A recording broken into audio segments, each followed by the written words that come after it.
Welcome to the Pint Glass Football Podcast.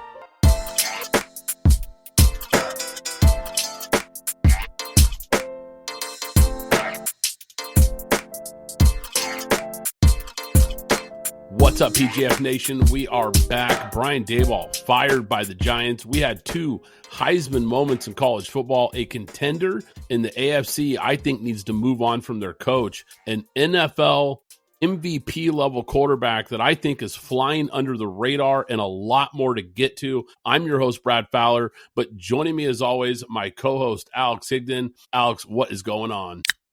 I mean, not too much, Brad, but I think we can get to it immediately, especially with this, I don't want to call it a debacle of a Monday night game, but kind of a snoozer until the fourth quarter. Yeah, this was actually a pretty good Monday Night Football matchup as far as the teams. We got two NFC contenders, and really it was just the defenses that came to play. I think the one thing that really stood out to me, and we talked about it at the trade deadline, was the addition of Jalen Phillips for the Eagles, and it immediately paid off. He was wrecking plays in this game. Yeah, I think, when you get to, when it's kind of dismal wherever you are, like it was in Miami for him, and then you get to Philly, you kind of get rejuvenated, you kind of, get a little bit of peppy and stuff, and I think that's what you saw, and I think that's what they expected to get from him. Two good defenses, or are you concerned at all with these offenses? I think it was like about 24, 25 degrees. However, this is when Green Bay is supposed to shine. I know we're a couple of years removed from Aaron and Brett Favre. However, Jordan Love, this is what's expected of you as a Green Bay quarterback and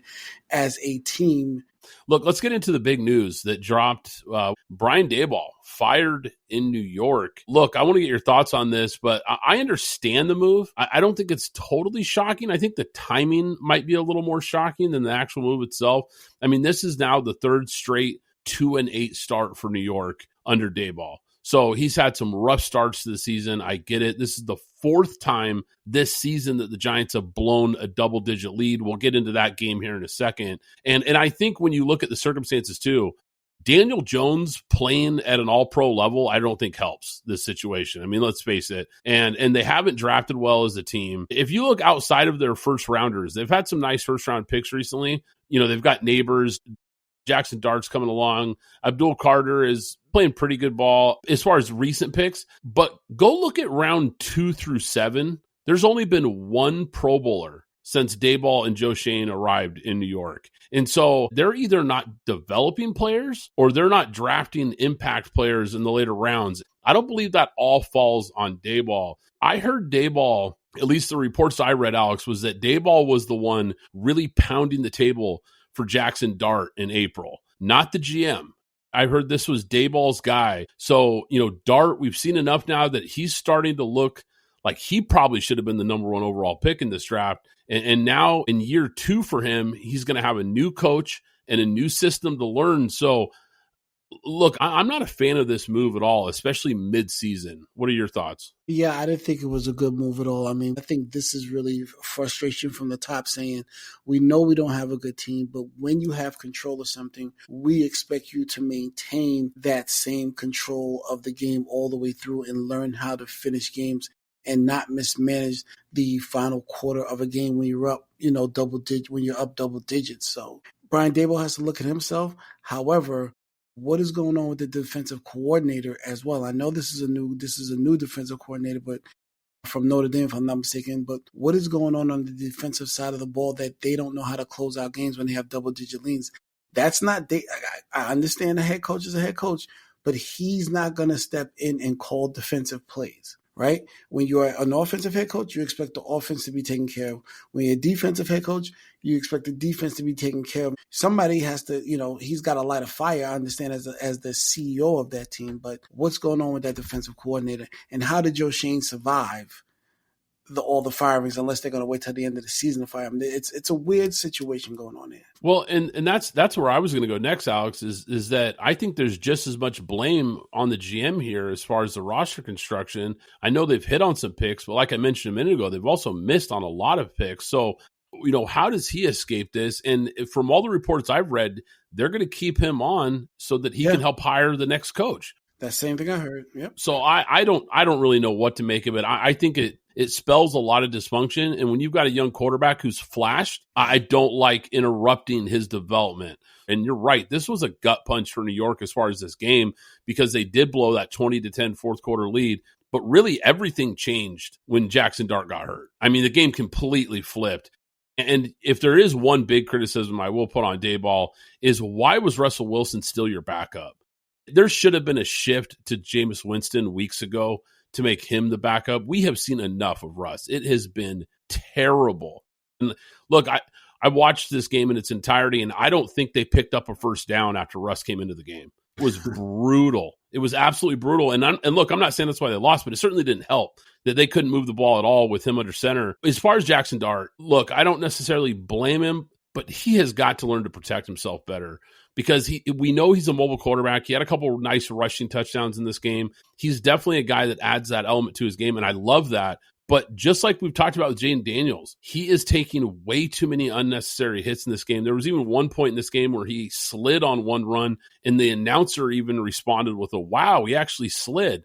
Right. You know, and it just goes to show you, like, we're actually shocked to see this guy sliding. I get that he's a rookie, but he's got to clean that part up in his game. Now, let's look at the other side here, because when he went out, it really opened the door for Caleb Williams and the Bears to come back north. And they were really struggling to get anything going in this game. But, man, that fourth quarter by Caleb was pretty impressive. Made some big-time throws, some big-time runs in this game. His escapability is just unreal.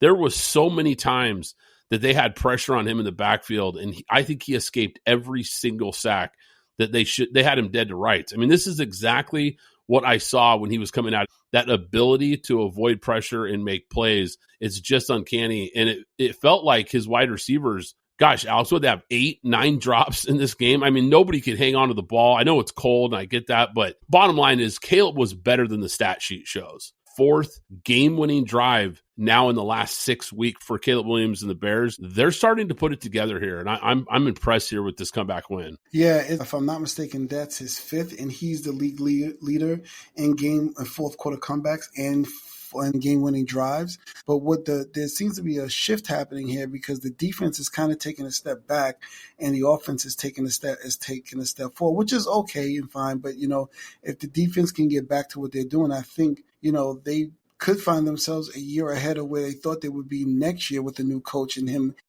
a full understanding of the system, especially with what we just saw happen in Green Bay, because you talked about the seeding. That's a division that looks like they could have three that make it. Between them and the West is going to be very interesting as they come down to the wire. Yeah, absolutely. And we'll talk about some of those other teams here in a minute. We got a lot to get to, though. I want to jump to this Sunday night football game. Chargers, Steelers.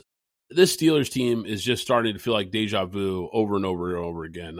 Look, they're good. They're not great. They're looking kind of like that wild card team again, really at no shot at making a run. And when you bring in these guys, these older quarterbacks, like, look, Rodgers is starting to really look his age. I know he's had moments this year, and quite frankly, he might be the best quarterback they've had in I don't know how long, but it's just not good enough. I mean, Pittsburgh goes 2 for 11 on third down, didn't even compete with a team that has more injuries to its offensive line than any team in the league. I think I heard on the broadcast they have a 5th and 6th starter at tackle right now. It's absolutely crazy. And through week 9, Justin Herbert is being hit on average 9 times per game. It's the second highest in the NFL over the last 20 years. And the Chargers are allowing 17 pressures per game. That's the highest this season. I mean, this offensive line is terrible, and that Steelers front couldn't get after him in this game. And the fact that Herbert right now is second in passing yards in the NFL, third in passing touchdowns behind this O-line is seriously incredible. And here they are at 7-3. They're in the playoff mix despite all the issues they've had. I don't know how many quarterbacks would be putting up these kind of numbers and playing at this level with that kind of protection right now. It's pretty unbelievable. Yeah, so I'll start with the Steelers first. Aaron Rodgers had a bad game. He's definitely had a bad game. But yeah, I think he's not the problem on the team. A quarterback's going to have a bad game. It is what it is. He's not the problem on the team. The problem on the team is the defense isn't playing up to the standard that is being the highest paid defense in the league. Number 2, they are 30th in rushing, not against the run in rushing. The Pittsburgh Steelers are 30th in rushing. They average 85.7 yards a game rushing. There's your problem. For the past probably going on 3 years, they have not been able to really truly fix their rushing issue. And if you're going to bring in an older quarterback, you're going to need to, one, have a short up offensive line, and two, have a running game. And they don't have one. They've got to turn around and do something about this rushing game. Obviously, it's not going to be Mike Tomlin that goes. So Arthur Smith, tag, you're it. As far as the Chargers go, just a great coaching job. Credit is due to Jim Harbaugh, who should be a candidate for Coach of the Year. I wouldn't give it to him, but he definitely should be a candidate for Coach of the Year, because if this was any other coach, Justin Herbert would be throwing the ball 700 times and he would look ridiculous. This is just all about coaching and understanding. Don't take those chances.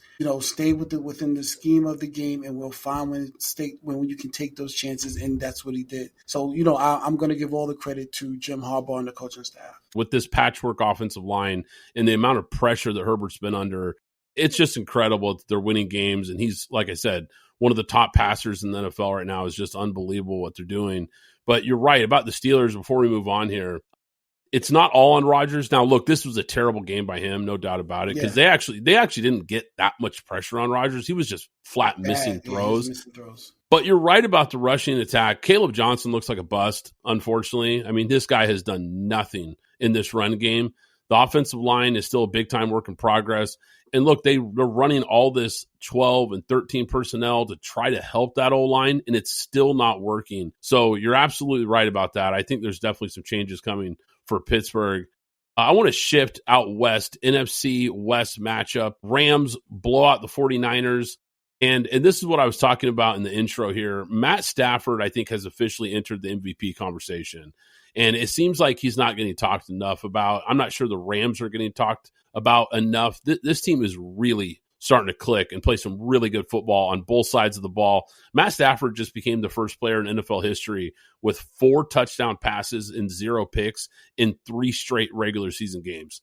He's been on fire. And when I watch this game, the 49ers actually moved the ball in this game and did a pretty good job, but there was just too much firepower on that LA offense for them to slow them down, especially with all the injuries they've been dealing with. I mean, honestly, it's kind of amazing that San Francisco has actually been this competitive considering the injuries. I'll give them credit there. But this is an example of where they can't compete right now with the top tier teams. LA feels like a Super Bowl contender. I guess we could start with San Francisco. I mean, a lot of injuries there. I didn't expect them to win this game. At some point, these injuries were going to catch up, and obviously it caught up to them in this game, which is a rivalry game. They're usually much better. I mean, if you want to find some type of a slither of hope there, Mac Jones 33 or 39, 319, 3 touchdowns. Probably a lot of that came in garbage time, but it is what it is. But yeah, to your point, Stafford. Let's go further with Stafford. Stafford has not thrown an interception since week 3. And over the past 6 weeks, he's thrown 20 touchdowns and 0 interceptions. He has 25 touchdowns and 2 interceptions. And, from an odds standpoint, I saw Drake May was the leader from an odds standpoint for MVP, but 25 TDs, 2 interceptions, 67%. That looks like an MVP today, if I'm not mistaken. He looks like he's probably on track for about 47 TDs and 4 interceptions, which is odd for a guy that's been a gunslinger his whole career. But I digress from there. I think one of the things I just, want to look at Sean McVay. He came out with 3 tight ends. Yeah, 13 personnel. I saw it. The guy who throws the ball around came out with Cody Parkes and Tyler Higbee, and I think the rookie Terrence Ferguson's a rookie from Ferguson. Oregon. Yep. And he came out in 3 and said, "I'm going to show you something different." These are the things that we used to talk about with somebody like Bill Belichick when he trades Randy Moss and switches to whatever type of 13 personnel offense and H-back offense he had with Aaron Hernandez and Rob Gronkowski, when he just switched the entire offense from being the explosive down the field to just, we're going to just use the tight ends and go down the field. And with Edelman as well. So I think these are the things that make guys that keep them at the top in terms of the class of the division, and then keep them making deep runs into the playoffs, because once again, with everything that people may have thought about Stafford and the Rams, they look primed to make a run, and Sean McVay is going into his house of tricks and pulling out new things that people haven't seen before. Yeah, the young defense is explosive. The offense is explosive.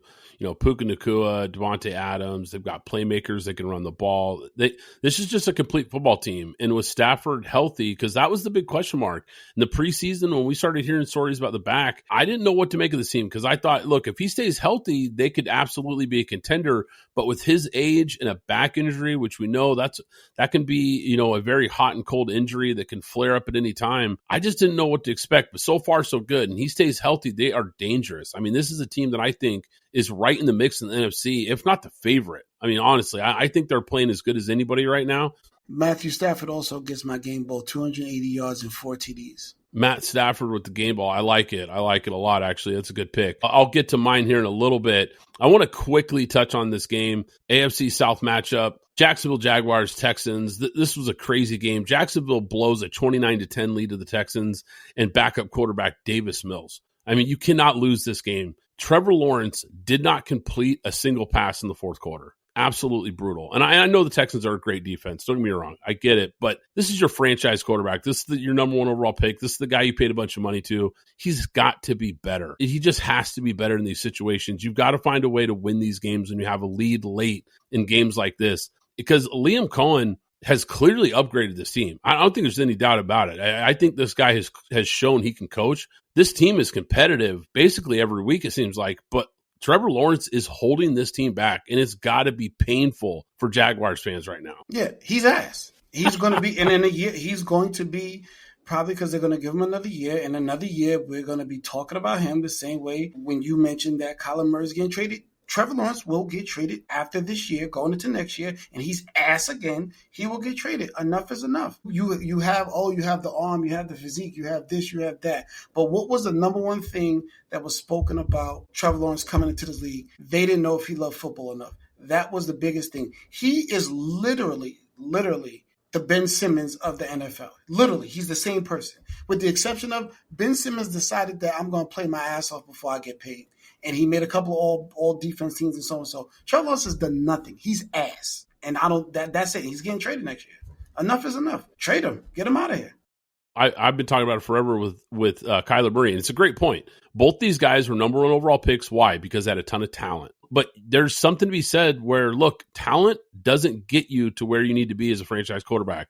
Because we've seen a bunch of talented guys come into this league and never amount to anything because it takes more than talent. And there's something to be said about your attitude and how bad do you want it and are you a dog? Because no one's ever questioned Baker Mayfield if he's a dog. No one's ever questioned if Jalen Hurts or Patrick Mahomes or Josh. Nobody's ever questioned those guys' heart, right? But when you've got an organization that has a clause saying, you're going to stop playing Call of Duty and study your playbook, I don't think either one of these guys has the drive to be great, even though they both have the skills to, and it's just super frustrating to watch. Let's shift gears here. Ravens, Vikings, Baltimore was 1-5 just a few weeks ago. And here comes the Baltimore Ravens, and with the Steelers falling apart, this is a team that's looking more and more like they're going to cruise to a division title and probably a home playoff game. And J.J. McCarthy, look, he looks like a huge miss right now. And there's really just no way around it. And I know he hasn't had a lot of starts under his belt, and I know he's dealt with some injuries. It's too early to write him off completely. I get that. I'm not saying that he can't develop, but man, this does not look good right now. He just looks in over his head right now. I always take 3 years to look at a quarterback. Obviously we have to knock out last year because he didn't play, so his clock started this year. Same for Michael Penix, but it's the whole point of, okay, what are you going to do after this season? They still have 8 more games to play. So, yeah, you have some time that you can probably get some snaps under your feet, start to get better, start to look better because you have a talented team. Jordan Mason, Aaron Jones, Jordan Addison, T.J. Hockenson, and Justin Jefferson, and Jalen Naylor, who looks like he's becoming a really good slot. You have and a top 5 offensive line. There's a lot of weapons on this team. So he's been placed in a great position to do some things, and he's going to need to start to show, even if he's just dinking and dunking and has to get himself caught up to speed, because there's nothing wrong with that. That's how Jaden Daniels started last year. He dinked and dunked for the first 3 to 4 games while they got him acclimated to the tempo and everything and the speed of the game. And this is a guy that doesn't even have as many snaps as Jaden Daniels had in college. So maybe that's part of it. He doesn't have a lot of throws and calls because of how Michigan was set up. So maybe he just needs the game needs to slow down for him, and they need to cut off some of these routes. You have all these horses. Cut the routes down some, get the ball out of his hands, use the running backs, use the tight end more, and bring him along slowly so that he can catch up to the game. But again, I'll wait. Ravens, I don't have much to say. I expect them to win this game. The only thing is they better start running the ball more. I don't know what's going on. Between them and Atlanta, I don't understand what's going on with running the ball. This is ass backwards to me as far as I'm concerned. Well, it's interesting you said that because the Baltimore Ravens are now 11-1 when Derrick Henry gets over 20 carries. He had over 20 carries in this game.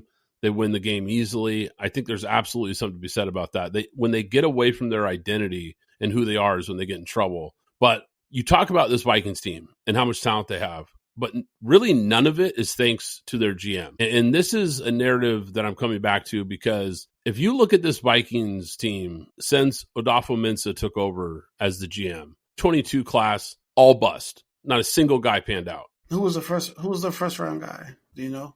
If not, don't worry about it. I'll find it. Lewis Cine from Georgia. Yeah, he was a bust. Continue. The whole class. I went through every player. The entire class was bust. Not a single guy is a contributor. 23, they hit on Jordan Addison, but that's it. The rest of the class, all bust. Not a single guy contributing.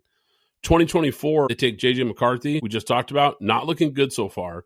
And they took Dallas Turner, who's been average at best, but remember this, they took him ahead of Jared Verse, who was still on the board. So that doesn't look very good either right now. This has been a mess for this GM. I have no idea how this roster has this much talent because it's not because of the draft. I'll tell you that much right now. It's been terrible. And it's something to just keep your eye on because this team had a window, but how quickly does this window close for Minnesota here? Let's get to Patriots, Bucks. Good matchup here. This game really told me something that I think we already knew, but it's a coach and quarterback league. And when you look at the Patriots, they're the latest proof of that because how fast you can turn a franchise around once you get those two things right.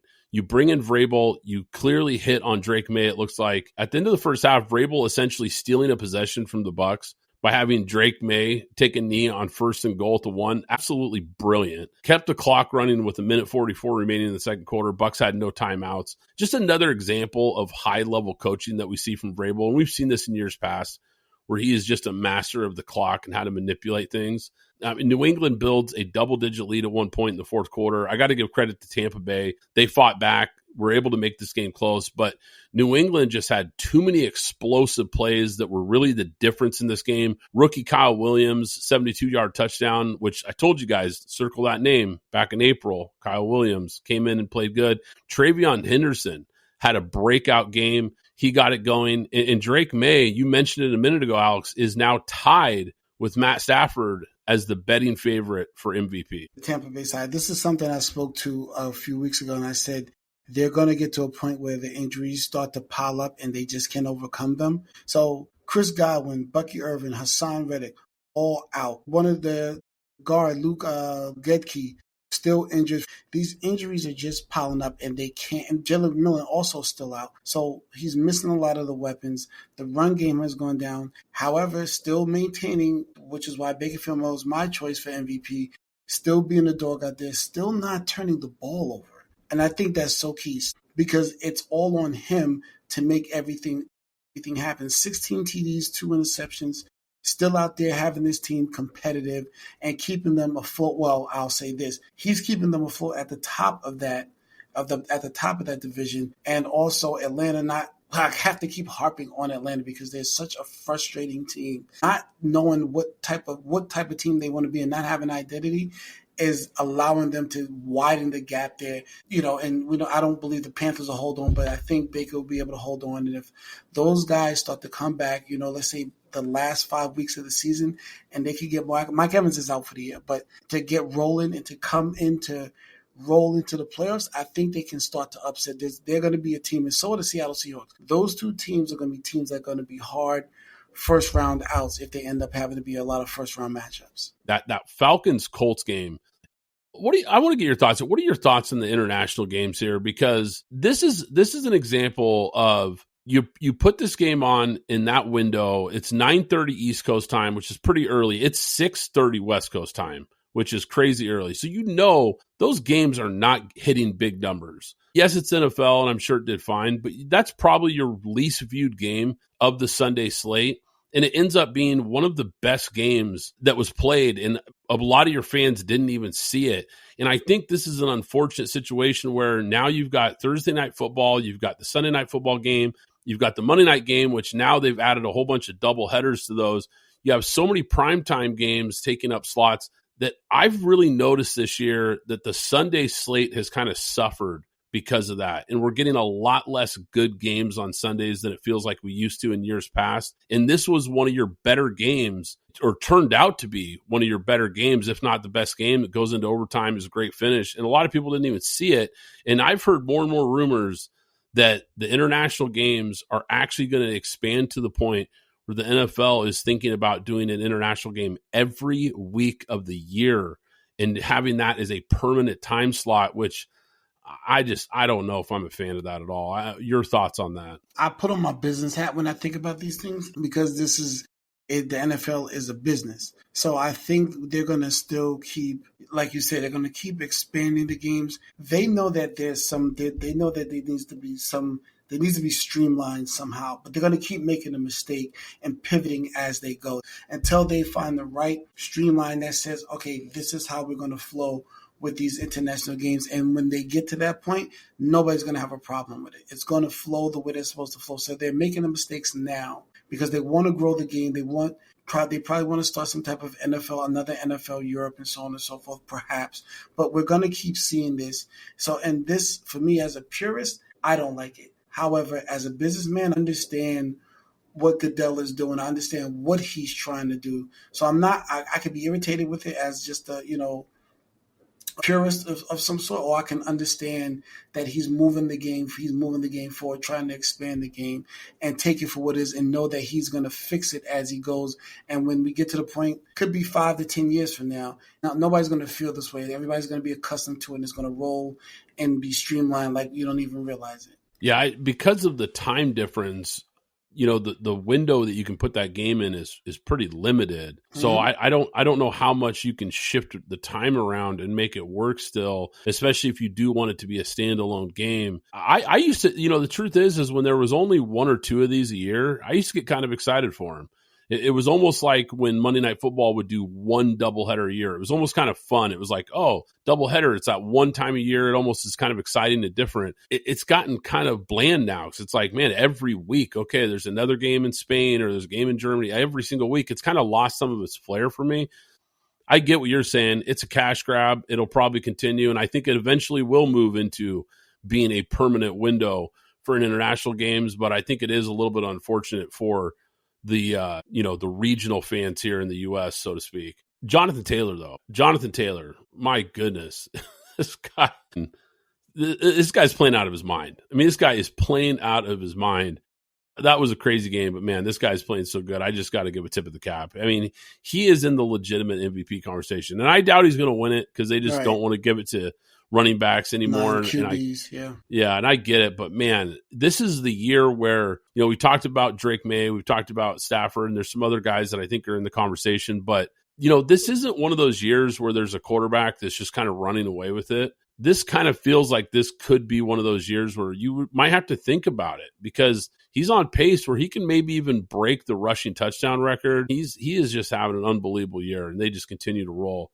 Just really quick, I can imagine Bijan Robinson standing on the other sideline saying, boy, I wish I could do that. 32 carries, 244 yards, 3 TDs, and another 42 receiving, and a game-winning run at that. Yeah, he was unbelievable, man. And I think, that's a big bounce back win for the Colts after the Steelers kind of punched them in the mouth and had people question, okay, are the Colts really this good? Is Jones really this good? I think that was a really nice response. And I said it the other week, and I'll say it again. I know the Falcons are having kind of a rough year, but it feels like this team is close. I really do believe that. I think they're headed in the right direction. They just have a few things they have to clean up, but I like this young pass rush. I like the weapons on this offense. They just feel like they haven't put it all together yet, but there's enough pieces here where they just haven't learned how to finish a lot of these games. Bijan Robinson, a top 3 running back for most of y'all, probably a top fantasy pick in a lot of people's draft, is 15th in attempts. Devin A-Chain is 5'9", 180 pounds soaking wet. He has more carries, more attempts than Bijan Robinson, but I'll leave it at that. The only pushback I always have is I know he gets a lot of targets. So I know they get him the ball a lot, but I do think there is something to be said about just lining up under center and hand this guy the rock and get your offensive lineman going downhill. There's something to be said about just committing to the run, similar to like what we saw on the other side of the field with the Colts. Alex, this week's game ball for me is going to go to Lions quarterback Jared Goff. And this isn't a game that we talked about, but he was absolutely lights out in this game. And look, I got to give credit to Dan Campbell, decided to take over play calling duties for the Lions, and they looked razor sharp on offense. Goff, 25 for 33, 3 touchdowns, no picks, a 94.1 QBR, and a blowout win over Washington. They were just dialed in for this game. And this is the second time that we've seen Dan Campbell take over play calling duties. I think sometimes people don't give enough credit for how good of a coach this guy is. I think we see this big guy with the bite in the kneecaps and the rah-rah stuff. And, we think of him as this motivator, but this guy's a pretty good football coach. Okay, Bills-Dolphins, complete and utter no-show for the Bills. This is an embarrassing loss for Buffalo. They did not show up prepared to play at all. They just did not show up for this game. It was like they were sleepwalking. And I got to give Miami credit because this is a team that I think most of us thought threw in the towel a couple of weeks ago. And they came out and really took it to the Bills in this game. And I've been saying this for a while now. I think Sean McDermott's time is running out in Buffalo. And outside of them making some kind of deep playoff run, maybe even a Super Bowl run, I'm not sure that they're not going to be rethinking this hire at the end of the year. This is one of the worst defenses in the NFL again. And I've said it over and over again, he's a defensive coach. You can't have one of the worst defenses in the league when that's your side of the ball. This team continues to be carried by Josh Allen in the offense. And if he's off one week, they can't win. They are so dependent on that quarterback. And I'll give you a perfect example. Look at Kansas City. Mahomes has had several subpar games, especially when you look at like last year. He had a lot of games where he was just subpar, and the defense and the rest of the team step up, and that team cruises to another Super Bowl appearance. When Josh Allen plays an off game, they cannot win because the defense is so bad. The rest of the team is not there to pick him up when he's not playing at his best. And the Bills continue to play to the level of their competition. And that comes back to coaching for me. You got to have your guys ready to play week in and week out. You can't just get up for the big games and sleepwalk against a division opponent. It's unacceptable when I look at Sean McDermott. I think that this guy's seat needs to be heating up right now. Yeah, his seat is going to heat up. But I think also a lot of it is also that they're just not really a good team. Now, they have a good quarterback, great quarterback. They have some nice people, but they're not a good team. Who have they beat? If this was college and we were talking about these teams, the Baltimore win does not look good right now. It doesn't. Now, it may look good by the end of the season, but right now, that Baltimore win does not look good. The Jets, so what? Miami the first time, so what? The Saints, so what? You get to the Patriots who are trending up, they lose. You get to the Falcons who are trending up, they lose. They beat the Panthers, so what? They're having a 500-looking season, so what? They beat the Chiefs, we'll give them credit for that. The only win that is a credible win is the Kansas City Chiefs. They haven't beat anybody. The Bills look like frauds. I think the Bills are frauds, but to your point, I don't think that anything short of getting to the Super Bowl saves Sean McDermott's job. They've done that already. They've been to the AFC Championship games a few times. They finally had Kansas City in their building. They finally had and couldn't do anything. And I also heard today that Sean McDermott was asked about bringing Brian Daboll on as perhaps a consultant, and his answer was no. And obviously we know that's the guy that kind of fixed a lot of the mechanics and everything with Josh Allen to kind of get him to where you've seen him over the past few years, throwing for 4,000 yards, 35 plus touchdowns and winning MVP. I don't think it's a great roster. I don't think it's a great defense. Like I said, I think it's a great quarterback. And I think it's a very average at best coach. And I think they've gotten exposed a little bit here because they get up for the Kansas City game. That's an easy game to get up for. You cannot continue to play down to the level of these bad teams. It's not acceptable if you're going to be a legit Super Bowl contender. And you're right, they made some AFC Championship games. I guess my point was maybe if they break through, they get to a Super Bowl. Maybe. Right. Super Bowl or bust. You have to get to the Super Bowl. But I think anything short of that, I mean, especially if they have an early exit, then I think they've got to really rethink this hire because you've got a quarterback that's at the peak of his powers right now. You have got to find the right coach to get them over the hump. Josh Allen's played great in these playoff games. It's been the team around him not getting key stops. If they're going to fire the coach, fire the GM, because if we're saying they don't have enough talent, he's the person that's responsible for supplying the talent. So he has to go too. Yeah, to make it full circle with the Giants, I don't think it makes sense. If you're going to clean house, clean house. You know, I think if you're going to get rid of a coaching staff, it's probably best to start over with the GM and the coach. And so you have them working together and on the same page, building the team together, I think makes a lot more sense than trying to piece it together like the Giants appear to be doing. But who knows what they're doing? I don't know. Making a mess of it.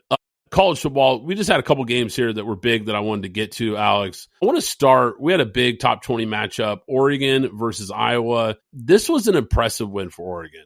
This was the kind of win that I think can really shift narratives because Oregon came into this game. This is a good Iowa team, and I don't know if a lot of people realize how good this team is. This is a team that's averaging 30 points a game, one of the best defenses in the nation, big, physical, tough team, always has a great defense year in and year out. And Oregon came in there and pushed Iowa around at the line of scrimmage, cut down their running game, which is what Iowa does as well as anybody. And they were able to run the ball on an Iowa team that had shut down everybody's running attack. They ran for 261 rushing yards in this game, 7.3 yards per carry. They didn't allow a sack. This Oregon offensive line was incredible. Only one tackle for a loss allowed versus, like I said, a very, very good Iowa defense. This was on the road, big-time environment. Nasty, cold, rain, snow. Oregon's got everything going against them in this game. Their top three pass catchers are out with injuries. They're missing a starting offensive tackle. Both teams really struggled to throw the ball in this game. I think the weather definitely played a factor. I mean, it was nasty. Guys were dropping passes left and right. But Dante Moore made some unreal throws with under 2 minutes to go to set up that game-winning drive. I mean, he had one throw that might be the throw of the year. It was incredible, the window that he squeezed it in to set up that big field goal. And Oregon is number 2 in the country now in yards per carry, only behind Navy, and they're also top 20 in yards per carry allowed. So, Alex, I know this is something you talk about every single week on this pod, whether it's college or pro. Run the ball, stop the run. Oregon's shown that they can do that, and I think this also tells me that Oregon this year has shown that they can win in multiple different ways. They can beat you in a shootout, they can have a run-heavy game, or they can beat you in a defensive fistfight. Yeah, I don't have much to say about this game. I think, like you said, you alluded to the weather. I think their bread was buttered on one side and it was on the ground. And like you said, 36 carries, 261 yards. They pummeled the Iowa Hawkeyes defensive line with their offensive line. They just manhandled them. A typical game, as they always say, won in the trenches. We had another huge game that I don't think a lot of people expected this to be a great game. Also in the Big Ten, Indiana and Penn State. Indiana escapes with the win. And look, Fernando Mendoza, he had his Heisman moment in this game. An unreal drive late in this game.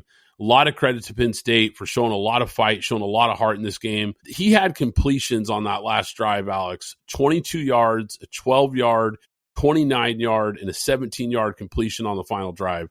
Capped off by the go-ahead touchdown to Omar Cooper Jr. with 36 seconds left. Maybe the catch of the year, maybe the play of the year, considering the circumstances to stay undefeated. The toe tap at the back of the end zone is unbelievable. I mean, in real time, I couldn't tell if he actually caught it or not. Look, a lot of people are going to look at this and say, because I've already heard it from people, well, if Indiana's that good, you know, they should have blown out Penn State. Penn State's not that good, blah, blah, blah. I get that. Penn State's season fell apart after the loss to Oregon. No doubt about it. But still have pride.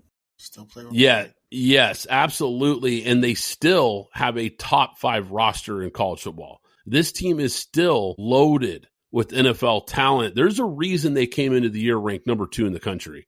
Now, I know it's completely come unraveled for them, but this is a team with a ton of talent, and they showed a lot of grit because even though their season has fallen apart, I think they saw this as an opportunity to kind of get some payback and show the world, like, look, we can play with the best teams in the country, and they did. But I got to give Indiana a ton of credit, man. That was just a gritty win. Yeah, and I think what happens is when you have these teams that come out of nowhere, that it's unexpected for them to be in the position that they're in. You sometimes start to put it in cruise control because their last 2 games are Wisconsin and Purdue, and before they get to the Big Ten championship game, I guess they'll be in that.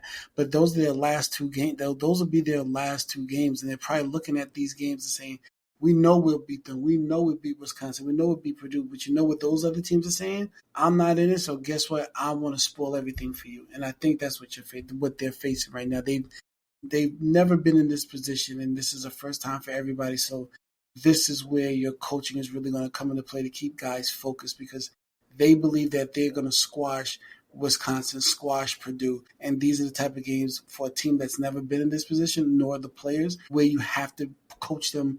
We have to be on top of them from a coaching aspect because they'll lose their sight of the vision and where they're trying to go. Yeah, it's a great point. I mean, look at Wisconsin beating Washington this week. I mean, that's a huge upset. Wisconsin has been terrible. They don't have a Big Ten win going into this game, and they knock off a number 23 ranked Washington team. That was a huge upset. It's exactly to your point that on any given Saturday in college football, if you don't come to play, somebody's going to knock you off. And we see it every time in November. We almost saw it in that Vanderbilt-Auburn game where, Auburn just fired their coach. Their season hasn't gone the way they wanted it to go. Vanderbilt comes in, a team that's still in the playoff hunt, and Auburn takes this thing to overtime. Diego Pavia, I mentioned we had 2 Heisman moments. He had his Heisman moment versus Auburn. Incredible late comeback win in overtime. And this guy was unreal, man. You know how much I love Diego Pavia. 18 carries, 118 rushing yards, and a rushing touchdown. Plus, he goes 25 for 33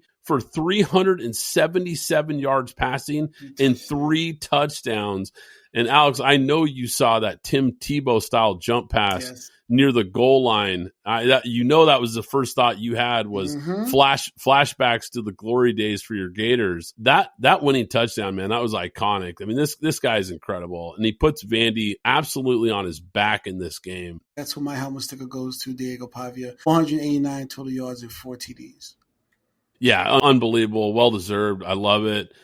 Last game I want to get to here because we had a big Big 12 matchup, Texas Tech versus BYU. I know you loved this, Alex. You've been calling for this for the last couple of weeks. The Red Raiders, to me, they left zero doubt who the best team in the Big 12 is. I mean, zero doubt. This wasn't even close. And look, BYU is a good football team, but they dominated this game.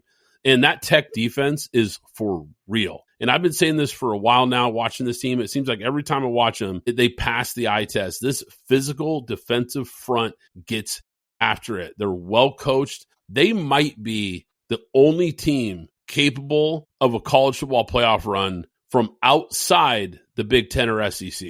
This might be the lone team that you circle because I think this is a team that's not just good enough to get there. They play, especially in the trenches, they play like teams you would see in the SEC or Big Ten. They are physical, they are tough, and I think this is a team that could really be dangerous in this college football playoff. And my helmet sticker, Alex, is going to go to Texas Tech linebacker Jacob Rodriguez. 14 tackles, a tackle for a loss, an interception, a fumble recovery. This guy was in on every single play, it felt like, in that beatdown of BYU. So he gets the helmet sticker for me, Alex. Yeah, listen, Texas Tech, you did your job. TCU, you're up next. I've told you I'm emotionally betting against every team for the rest of the year that BYU plays. And right now on the AP poll, they're 12th. Hopefully when we see the real poll come out on tomorrow, they'll be hovering around 12th, which means bubble time. And the last 3 games, we can get them and push them out of the playoffs. Doesn't mean they don't need to be ranked. I need things set up a certain way in my head, and that's the way I want them set up. It's hate towards BYU, but I don't hate your school. I just don't want you in the playoffs this year. You'll be all right. You'll be all right. You have AJ DeBanton in basketball. You'll be all right. That'll be fine. Hey, you know what? I think we're about to get out of here, right, Brad? Yeah, before we get out of here, I really wanted to mention, I didn't give him a game ball, but I wanted to mention DeMarcus Lawrence, a 34-yard fumble return for a TD, and then a 22-yard fumble return for a TD. He solely was responsible for 14 points and 56 yards of quote-unquote offense for Seattle. At some point, but I think we should have a conversation about some of these teams, because every year there's about 4 to 5 new teams that pop up in the playoffs. We need to start talking about who Tampa Bay can be, who Seattle can really be, because I think these two teams are going to play spoilers for somebody, and perhaps one of these teams get to make a deep run because they're going to play spoiler for somebody. One of these teams could be the Cincinnati of what it was at 3-4 years ago. Yeah, I could see it. And look, we saw these teams square off a few weeks ago in what was one of the best games in the NFL this year. I mean, it came down to the wire, huge plays back and forth, 2 late lead changes. Darnold led a drive to take a lead. Baker comes back, takes the lead late, and then Darnold tried again at the very end and gets the ball knocked away. That was an unbelievable game. So you're right, 2 really good teams, 2 tough football teams, 2 good quarterbacks, 2 good coaches. That's going to be 2 fun teams to kind of track down the stretch here. Guys, look, if you enjoy the show, do us a favor. Hit that like button, hit that subscribe button so you don't miss out on any new episodes. But once again, I'm Brad Fowler. He's Alex Higdon. This is Pint Glass Football, and we'll catch you next time. Thanks for listening to the Pint Glass Football Podcast. Be sure to subscribe and follow us on Twitter at PGF Podcast.